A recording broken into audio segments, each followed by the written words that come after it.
Hello, everyone.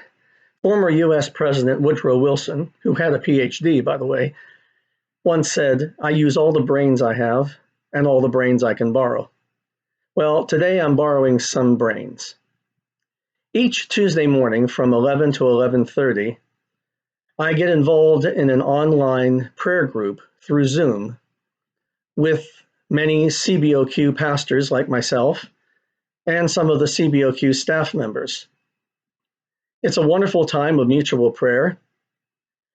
And recently, at the end of our prayer time, one of the CBOQ staff members who was participating with us said, "When we are allowed to reopen our churches, I hope we don't just go back to normal. I hope it's a new normal." Well, those are the brains I'm borrowing today.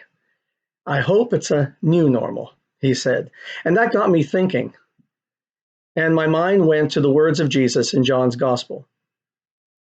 His words in John chapter 12, verse 24, where Jesus says, "Unless a seed falls to the ground and dies, it remains only a seed. But if it dies, it produces a plant with many seeds."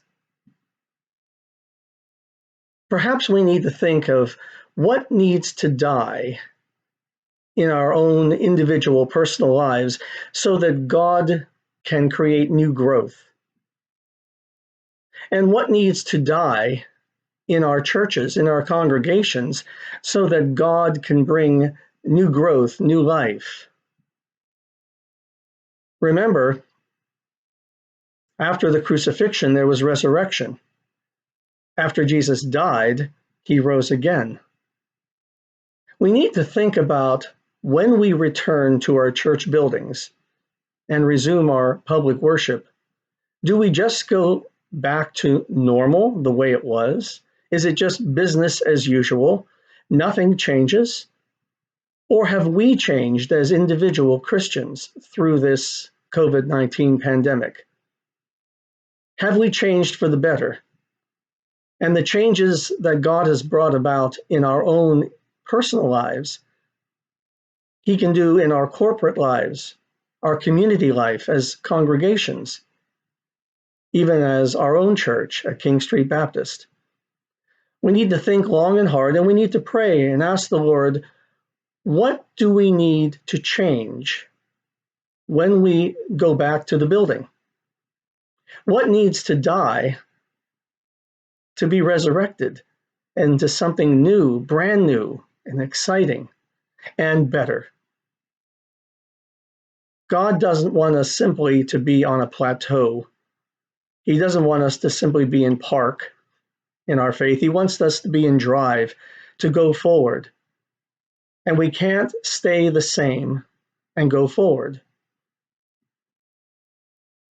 As someone said, you can't stay where you are and go with God.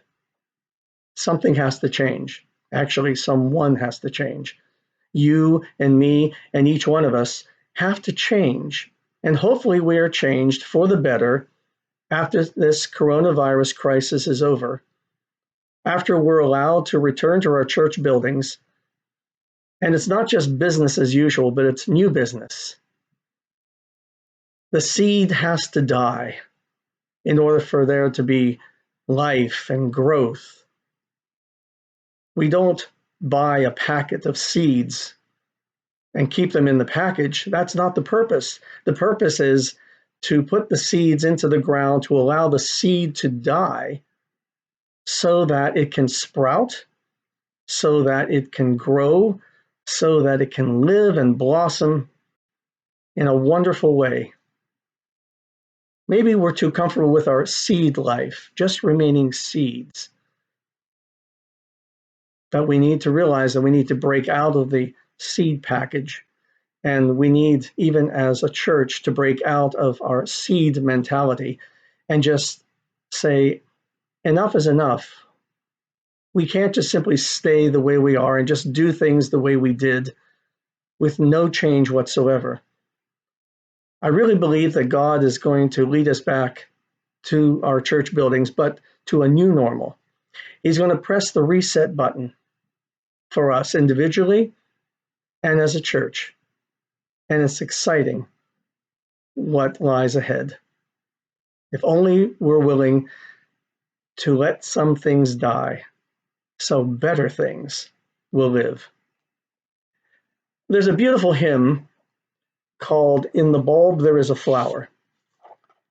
And I want to read to you just some of the words from that hymn as a piggyback to Jesus' words in John 12 and my friend's words from the CBOQ when he said, when we return to our church buildings, I hope it's not just going back to doing things normal, but I hope it's a new normal. Here are the words to the hymn. In the bulb there is a flower, in the seed an apple tree, in cocoons a hidden promise, butterflies will soon be free. In our death a resurrection, at the last a victory, unrevealed until its season, something God alone can see. Amen.